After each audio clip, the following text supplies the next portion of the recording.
a Swiss Government Excellence Scholar at the University of Geneva. For her PhD dissertation, she aims to precify the relationship between information and entropy within proposed solutions to the black hole information paradox. So obviously, exactly what we want to figure out and talk about. In 2019, she graduated from Columbia University's Philosophical Foundations of Physics Master's Program, and her broader research interests include naturalized metaphysics. I'll try and forgive her for that. We can still, we can bring her over to the side of light and pragmatism still. I think there's time for that. Theory choice and values in science. And she also consults for the World Science Festival, which I think is really cool. So Saakshi, please take it away. Well, thank you for that very flattering introduction, Eric. And let's see who crosses the aisle. Thank you everyone for attending the talk on black hole paradoxes.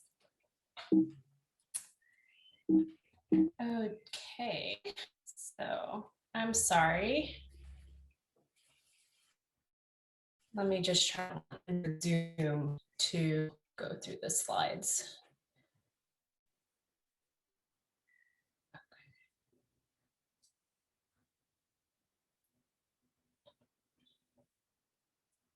I literally just tested this. Okay, great. So I hope all of you share this opinion after several days of the summer school that the black hole information paradox is perhaps one of the most interesting yet confusing and controversial puzzles in theoretical physics. And as I've been parsing through the discourse for my own research, it really occurred to me that people seem to be talking past each other. And I wanted to figure out why. So here's my hypothesis. There's actually undercurrent of debate that's informing people's positions, and this is not always made explicit.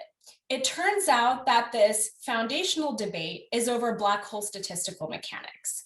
So as the first goal of my analysis, I want to formulate an overarching framework that integrates the debates over information loss and black hole statistical mechanics and taxonomizes predominant camps or philosophical positions. As the second goal, I'm interested in answering the question of whether black hole information loss is just an unseemly consequence or whether it's a genuine paradox. And unsurprisingly, the answer to that question will also depend on which camp you commit to in this overarching framework. And then finally, there's a really interesting conflict that rears its head within one of these camps. And there's this supposed paradigmatic clash between quantum theory and general relativity. And I actually disagree with the principles that are supposedly in conflict within this clash. So I want to propose alternative theoretical principles that more aptly capture what I think the conflict is really about and also align with the overarching framework. And let me just give you a summary of where this is headed. So the alleged conflict between unitarity and quantum theory and the equivalence principle in general relativity is set against background assumptions about black hole statistical mechanics, and in my opinion, inflates the work done by both principles. So I'm going to propose replacing the principle of unitarity with what I call the universality argument. And that states that evaporating black holes fall into the same universality class as terrestrial quantum systems, and that their entanglement entropy follows the pH curve. And then I would also propose replacing the equivalence principle with what I call the principle of nonviolent horizons, which states that inertial observers crossing the apparent horizon of a black hole encounter nearly empty space. So don't worry if this doesn't make sense yet. By the end of the talk, I will hopefully have built up to it. Okay. Yeah, I really apologize for the technical challenge I'm going through because it seems, again, my keyboard is not working to move through the slides. Okay, let me try that one more time.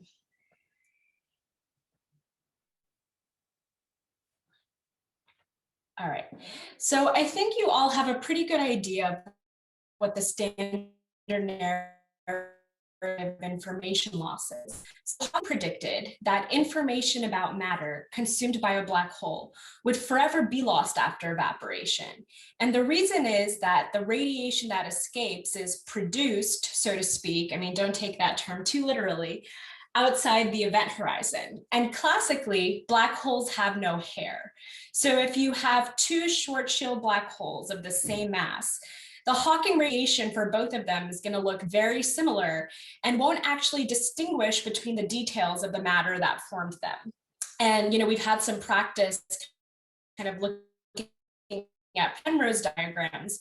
Another way of stating the puzzle is that if we assume the surface signal was a Cauchy surface and codifies the data of the initial collapsing matter, then if we were to look at the state of Hawking radiation, which is sigma 2, and we were to input that state into the equations of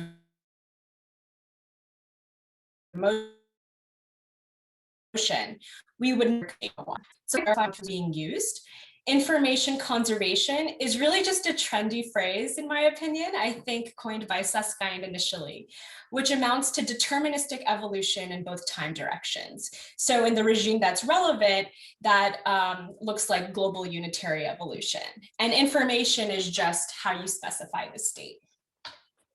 So as I mentioned for my second goal, I'm interested in figuring out whether information loss is truly paradoxical. And I'm going to be using the standard put forth by Sainsbury, in which a paradox involves a problematic conclusion derived from plausible premises through legitimate reasoning. So if we want to diffuse a paradox, we can, 1, challenge the legitimacy of the reasoning, or 2, challenge the plausibility of one or more of the premises. And there are several responses to this question that I think are very interesting to acknowledge before I go into the overarching framework that I'm going to be proposing. So response number 1 is that of agnosticism.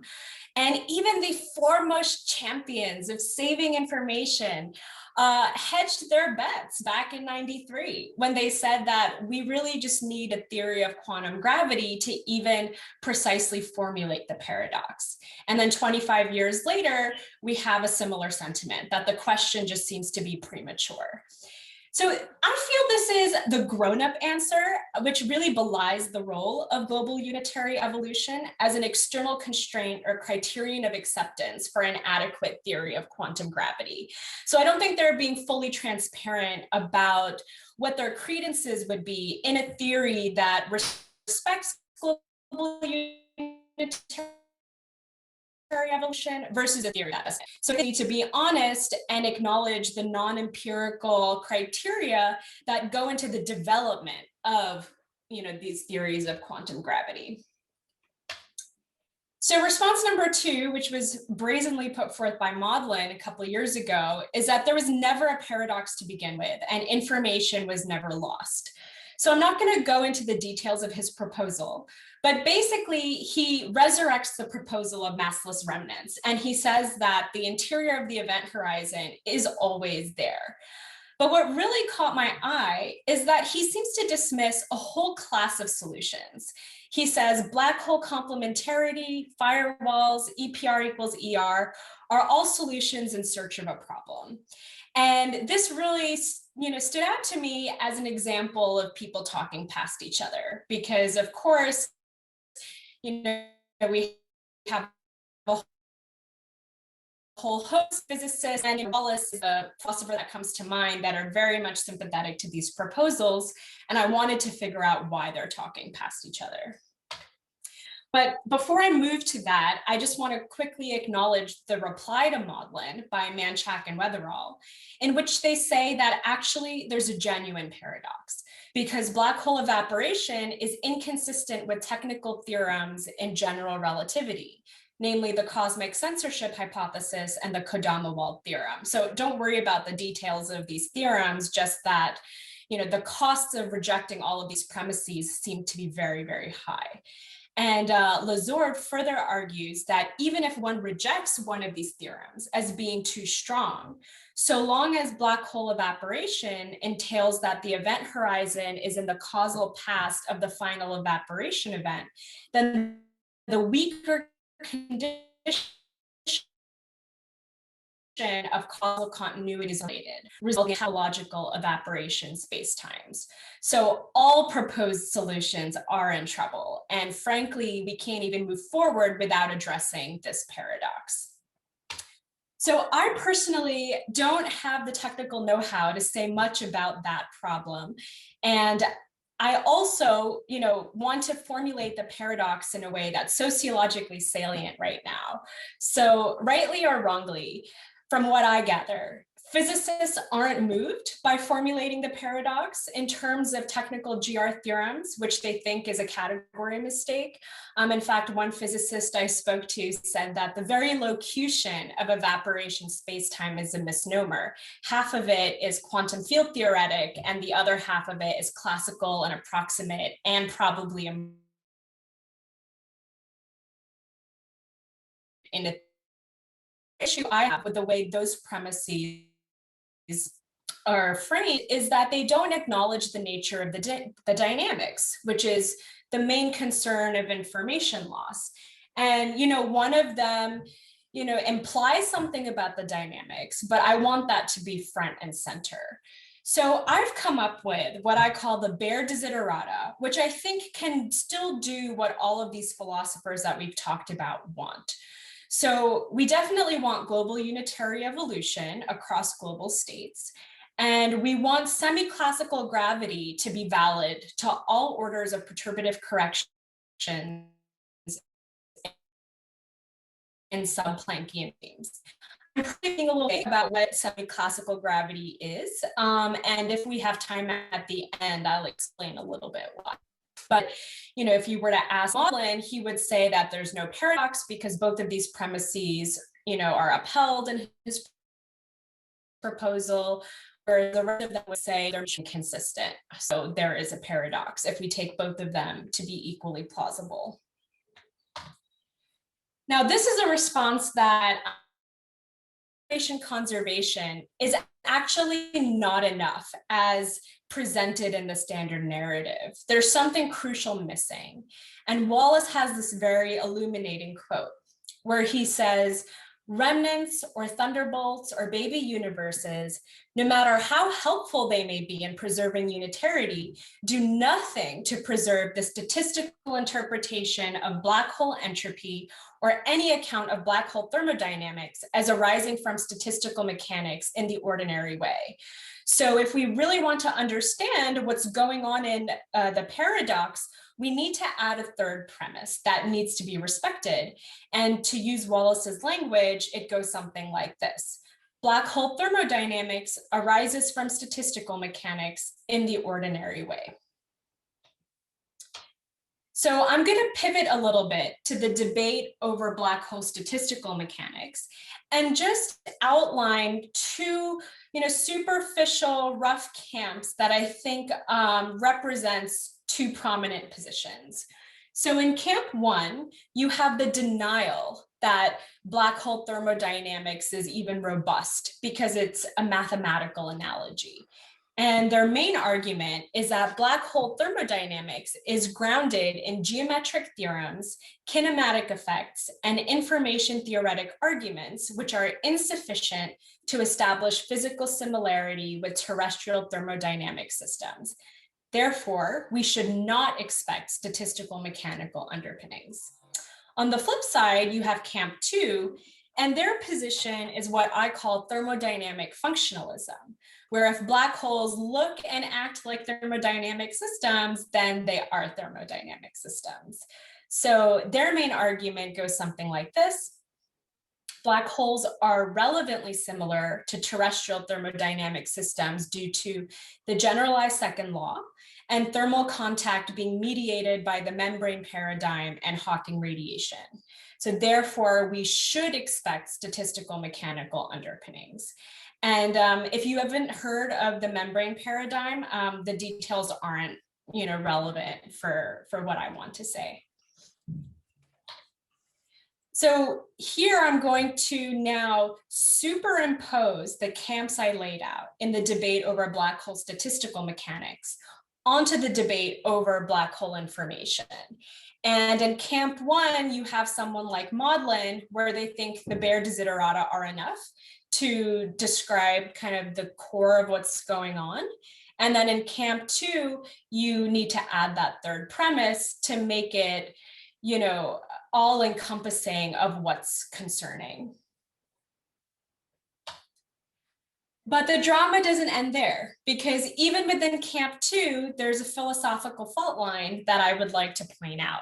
So everyone on board the complementarity and firewalls and ER equals EPR train are really advocating for the condition that Hawking radiation contain information about black holes the way ordinary radiation contains information about, say, books burning in a fire pit. So that information is scrambled and practically inaccessible, but theoretically recoverable. But the obvious difference between terrestrial systems and black holes is that the latter possess causal barriers. So how to cash out in the ordinary way, to use Wallace's phrase of reducing black hole thermodynamics to statistical mechanics, is precisely where the philosophical tension resides. And I think that fault line aligns with how you answer this question. What are the statistical mechanical underpinnings of Bekenstein-Hawking entropy? So there are many answers, all of which are speculative, but I want to focus on two. So in camp 2.1, the answer is Bekenstein-Hawking entropy counts surface states, not internal states. And then in camp 2.2, the answer is that Bekenstein-Hawking entropy counts all states, both surface and internal states. So let's just look at camp 2.1 and what their argument is that Bekenstein-Hawking entropy counts horizon states. So they have what I call the causality argument. Black holes' thermodynamic behavior arises from their interactions with external systems. Since the horizon is a strict causal barrier, only horizon states can influence the outside world. And I'm not going to go into the options for how you might, count microstates and like identify the degrees of freedom. But the compatible proposals to conserve information include stable remnants, massless and otherwise, baby universes, and information containing radiation after the black hole reaches Planckian size, so perhaps through decaying remnants. And I think Wallace then was a little quick when he dismissed solutions like remnants as not conforming to some reasonable account of black hole statistical mechanics. And I think if you fall in camp 2.1, there is the potential to evade a paradox, because we have global unitary evolution respected, and the final state can either be a radiation remnant state or just radiation. We have semi-classical gravity that's presumably respected, presumably being the operative word, since novel physics is introduced only in Planckian regimes. Now, it's an open question whether those novel physics can be contained only within Planckian regimes. And then black hole statistical mechanics is presumably respected, and loop quantum gravity, has some bearing on that. Now let's move to camp 2.2, holography, which is the claim that Bekenstein-Hawking entropy counts both surface and internal states. So their main argument is what I call the universality argument, where page curve behavior is universal among quantum statistical mechanical systems and evaporating black holes, so long as they have generic initial conditions and obey the second law. And again, I'm not going to go into the options for how to cash that out, but all of the proposals in this camp ascribe to the holographic principle.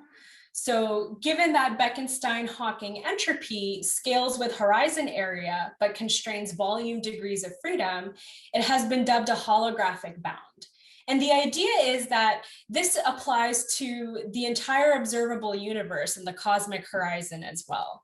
So compatible proposals to conserve information include black hole complementarity, and even the newer versions like strong complementarity or causal patch complementarity, firewalls, ER equals EPR, etc. And I think yesterday in the afternoon lecture, we got a taste of what the page curve is. So I'm not going to really delve into it too much. But the important point to note is that at the page time, the black hole is small enough that it can no longer store all of the original information. And when we have entanglement entropy between the black hole and the radiation decrease, information is then transferred to the radiation. So the first half of the page curve, conforms with Hawking's account, but the second half is where we really get some new physics going on. And I mean, that's somewhat true. Obviously, I could be a little more careful, but I think that's a good heuristic to have. So it seems that there may actually be a paradox for Camp 2.2. Wallace calls this the page time paradox. So we have global unitary evolution, but semi-classical gravity is violated because non-locality is required to transfer information from the black hole to the Hawking radiation, while the black hole is still larger than Planckian size. So that part is really important. And how this non-locality looks is going to vary from proposal to proposal. But nonetheless, it has to be invoked in all of them. And then black hole statistical mechanics is presumably respected, with results in string theory offering support. So if we really want to resolve the page time paradox, it seems that Camp 2.2 must reject semi-classical gravity as having been a plausible premise on par with the other two. And I think the rest of this point is interesting, but for the sake of time, I'm going to skip over it for now. So finally, I'm going to talk about this paradigmatic clash between unitarity and the equivalence principle. And even though this shows up even in the original formulation of black hole complementarity, I think it really gets amplified when we talk about firewalls. So, yesterday again, hopefully a lot of you have been exposed to this. And the idea is that A, which is the interior of the black hole, B, which is a Hawking radiation that's outside the event horizon or late radiation, and R, which is Hawking radiation that's very far away or early radiation. It seems like they all need to be maximally entangled, which is forbidden by the monogamy of entanglement.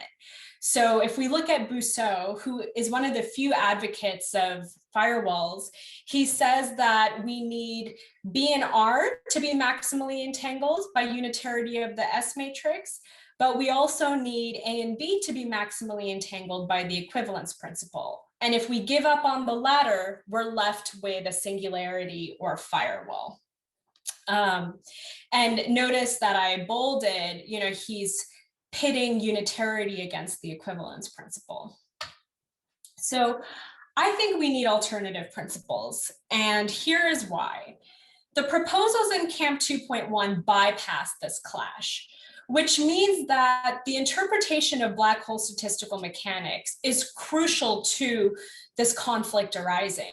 And so far, the way it's framed, it seems like it's only between the bare desiderata, when that's not the case. And then furthermore, the details of global unitary evolution, so how the dynamics play out, are inextricably tied to the interpretation of black hole statistical mechanics. So first, I just want to be absolutely transparent about which interpretation we're working within. And then I believe that the equivalence principle is not actually fundamental enough to represent general relativity in a paradigmatic clash against quantum theory. So I hope to sharpen the semi-classical intuitions that are being threatened. So I think replacing unitarity is actually very straightforward. We know that it's at stake only if the holographic principle is taken for granted. And the holographic principle constrains how long information can remain in a black hole. But we do need an additional assumption about generic initial conditions for page curve behavior.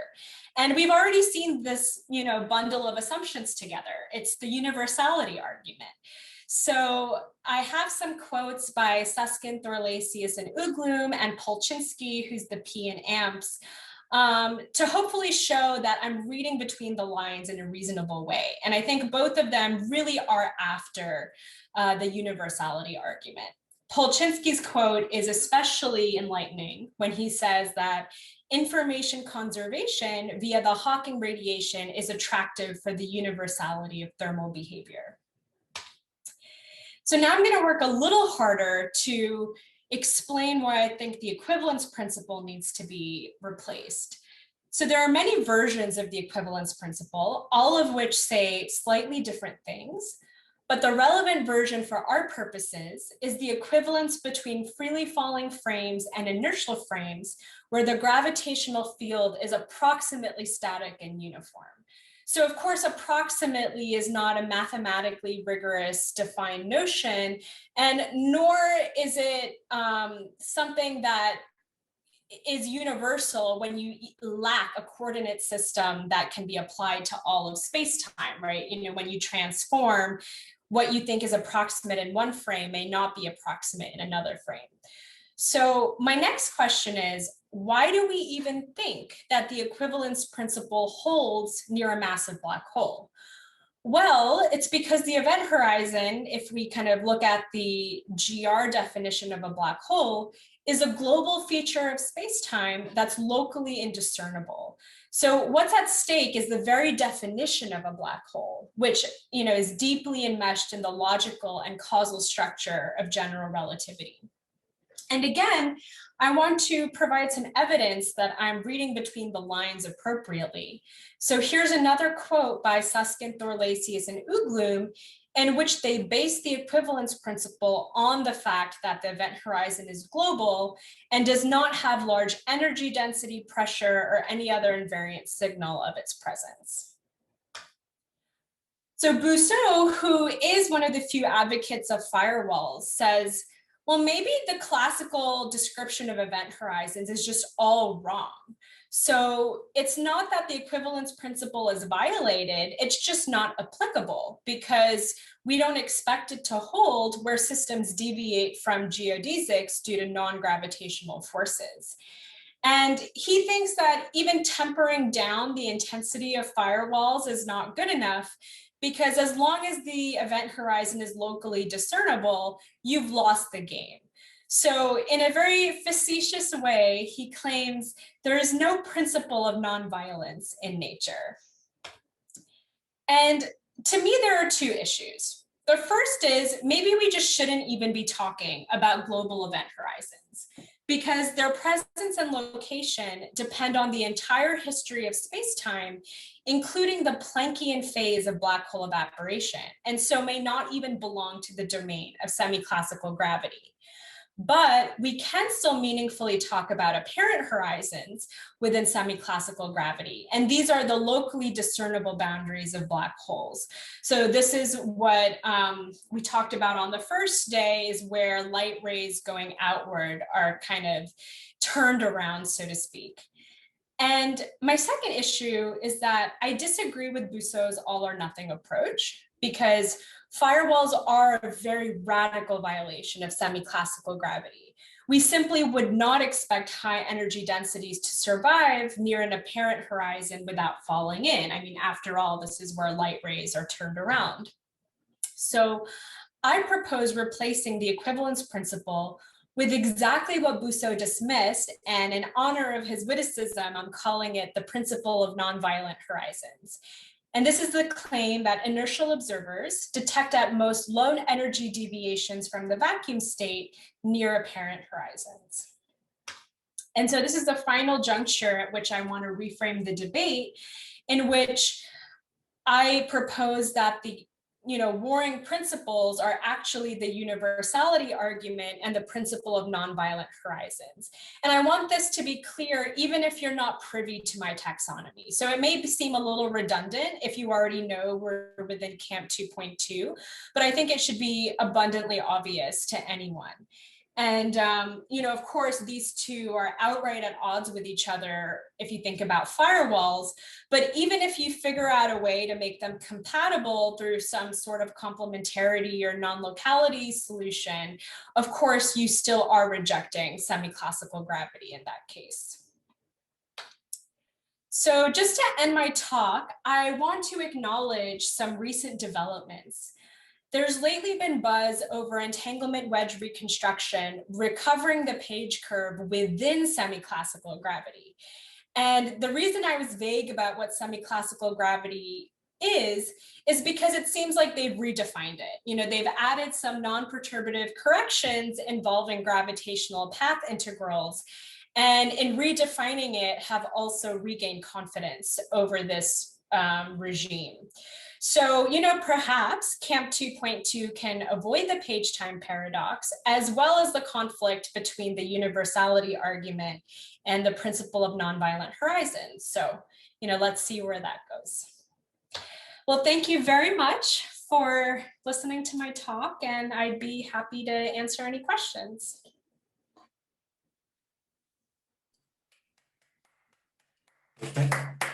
Thank you, Saakshi. That was really, that was just superb, really clear, really thought-provoking, and very interesting. So the floor is now open for questions. Please write Q in the chat. Would it be easier for me to just keep the slides up, or should I stop share? Why don't you stop sharing, and then if someone needs to refer to a slide, you can put it back up. So okay, excellent. Enzo, please. Okay, thank you very much for your talk. Very interesting. I am not an expert of this difficult paradox, and for this reason I organized this school about. So yeah, I am learning a lot. In this week I am learning a lot. But one very not very important point. At the beginning of your presentation, you said that there is a mainstream narrative about the term narrative in philosophy of science. It is a little strange. There is a main point of view that you consider not completely correct, perhaps, saying narrative to people that is thinking about this topic for decades. It is a little unfair. It is not a very important point, but it was a little strange to read the narrative in your slide. One more important point. I understood that in a certain sense you accept the presence of the firewall, and you attempt to weaken the two principles that are in conflict in the solution of the quantum loss paradox, so that there is a sort of peaceful coexistence between them, or I miss something? Yeah, so let me just say two things about the second one. The first one is well taken, although if you have another word in English that you think would be better, please do share. But for the second one, so there are two things that I had in mind when I thought of that principle. One was Hawking's adiabatic principle, which is actually how AMPs refer to it. So they don't talk about the equivalence principle. They talk about the adiabatic principle. And Hawking showed that a freely falling observer would encounter some radiation that was low energy of wavelengths longer than the local radius of curvature. But it was still in reference to the event horizon. So what I did was I basically took the adiabatic principle and made the reference the apparent horizon instead of the event horizon. And then the other motivation I had for that was, you know, if you want to restore purity to the final state, there is this, I don't know if it's a theorem, but you know, basically, if you have a thermal state and you want to restore purity, it seems like the corrections you'd need would be on order of e to the negative s, or the entropy. And so, you know, that's a very, very small correction, but that does require very long range correlations, which would imply some energy fluctuations near the horizon. And so if I explained that accurately, That was my motivation for allowing some energy fluctuations that may still be perceivable to freely falling observers, because I don't see how you could get around that if the goal is to restore purity to the final radiation state. Okay, thank you very much. Yeah.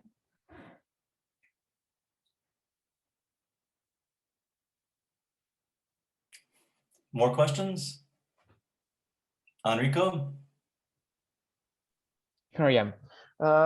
Thanks very much. It was very interesting. I just had maybe a small question of clarification. I'm not completely sure that I understood what exactly is the difference between asking unitarity and using your how did you call it, the universality principle. So the way you phrased it, it was that under generic initial conditions, quantum statistical systems and black holes follow the page curve, basically.